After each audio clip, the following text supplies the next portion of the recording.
கடலூர் நாடாளுமன்ற தொகுதியில் பாமக வேட்பாளர் தங்கர் பச்சானை ஆதரித்து அக்கட்சியின் நிறுவன தலைவர் ராமதாஸ் தலைமையில் பிரச்சாரம் மேற்கொள்ளப்பட்டது. அப்போது சாதி ரீதியாக பாமக மீது பல விமர்சனங்கள் முன்வைக்கப்பட்டு வரும் நிலையில் சமூக நீதிக்காக குரல் கொடுக்கும் பாமக ஒரு பக்கம், ஏழை தாயின் மகன் மறுபக்கம் என பாமக பாஜக கூட்டணி குறித்து பொதுமக்களிடையே எடுத்துக் கூறி வாக்கு சேகரிக்கப்பட்டது. இரண்டு விஷயங்களை சொல்லி விடுபட விரும்புகிறேன். இரண்டு கூட்டணி, ஒரு பக்கம் ஏழை எளிய மக்களுக்காக, பாமர மக்களுக்காக, சமூக நீதிக்காக குரல் கொடுத்துக் கொண்டிருக்கிறார். அந்த பக்கம் ஒரு ஏழை தாயின் மக்கள். கோவை மாவட்டம் பொள்ளாச்சி மக்களவை தொகுதி திமுக வேட்பாளர் ஈஸ்வரசாமியை ஆதரித்து திமுக எம்பி கனிமொழி தீவிர பிரச்சாரத்தில் ஈடுபட்டார். அப்போது கனிமொழிக்கு பொதுமக்களே சிலிண்டர் விலையேற்றம், 100 நாள் வேலை திட்டம் என பாஜகவுக்கு எதிராக ஏராளமான கண்டென்ட்களை எடுத்துக் கொடுத்து பேச சொல்லியது அப்பகுதியில் கனிமொழியின் பிரச்சாரத்திற்கு மக்கள் அளித்த அமோக ஆதரவையே வெளிப்படுத்துவதாக இருந்தது. அப்ப யார் உள்ள இருக்கணும், யார் வெளியில இருக்கணும், இப்படி தொடர்ந்து எதிர்கட்சிகளை, ஜனநாயகத்தில் நம்பிக்கை இல்லாதவர்களை வீட்டுக்கு அனுப்ப வேண்டிய நேரம் வந்துவிட்டது.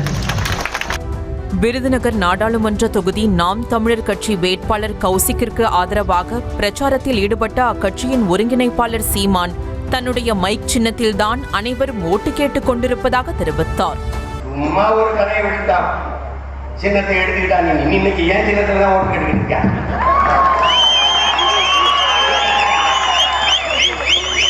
ஈரோடு நாடாளுமன்ற தொகுதி அதிமுக வேட்பாளர் ஆற்றல் அசோக்குமாருக்கு ஆதரவாக நாமக்கல் மாவட்டம் குமாரபாளையம் பகுதியில் தேமுதிக பொதுச் செயலாளர் பிரேமலதா விஜயகாந்த் பிரச்சாரத்தில் ஈடுபட்டார். அப்போது செய்வீர்களா, நீங்கள் செய்வீர்களா என்ற மறைந்த முன்னாள் முதலமைச்சர் ஜெயலலிதா பாணியில் பிரச்சாரம் செய்தார். வெற்றி சரித்திரத்தை குமாரபாளையம் மக்கள் கொடுப்பீர்களா? இந்த கூட்டணி மகத்தான கூட்டணி என்பதை நிறைவேற்றுவீர்களா? அனைவரும் இரட்டை இலைக்கு வாய்ப்பு தருவீர்களா? கஞ்சா போதியை தமிழகத்தை விட்டு விரட்டி அடிப்பீர்களா? ஈரோடு நாடாளுமன்ற தொகுதி திமுக கூட்டணி கட்சி வேட்பாளர் பிரகாஷுக்கு ஆதரவாக மக்கள் நீதி மய்யம் கட்சி தலைவர் கமல்ஹாசன் தீவிர வாக்கு சேகரிப்பில் ஈடுபட்டார். அப்போது திமுக உடனான கூட்டணிக்கு காரணம் பாஜக தான் என தனக்கே உரித்தான பாணியில் கூறினார். நீங்க விமர்சனங்கள்லாம் பண்ணிருக்கீங்களே, அது பண்ணுவோம். 1000 உண்டு கீழ் சாதி, அதில் அந்நியர் வந்து புகழ் என்ன நீதி.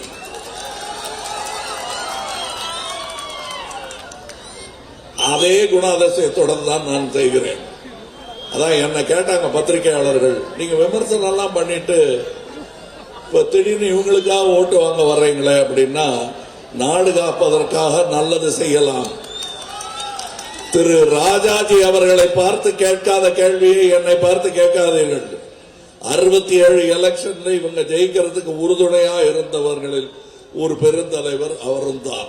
தொடர்ந்து பாஜக மீது பல கடுமையான விமர்சனங்களை முன்வைத்த கமல்ஹாசன் ஒத்த விரல் அசைவில் என ஆரம்பித்ததும், எங்கே ஒற்றை விரலால் ஓங்கி அடிப்போம் என்ற இபிஎஸ்ஸின் பிரச்சார டேக்லைனை தான் கூற வருகிறாரோ என்ற பயம் கலந்த அச்சம் கட்சிக்காரர்களிடையே எழுந்த நிலையில் பினிஷிங்கை பக்காவாக முடித்து கட்சிக்காரர்களை ஆசுவாசப்படுத்தினார். முடிவு பண்ணுங்க, முடிவு பண்ணதுக்கு அப்புறம் உங்க ஒத்த விரல் அசைவில் இந்திய சரித்திரம் மாற்ற முடியும். செய்திகளை உடனுக்குடனும் துல்லியமாகவும் தெரிந்து கொள்ள சப்ஸ்கிரைப் பண்ணுங்க.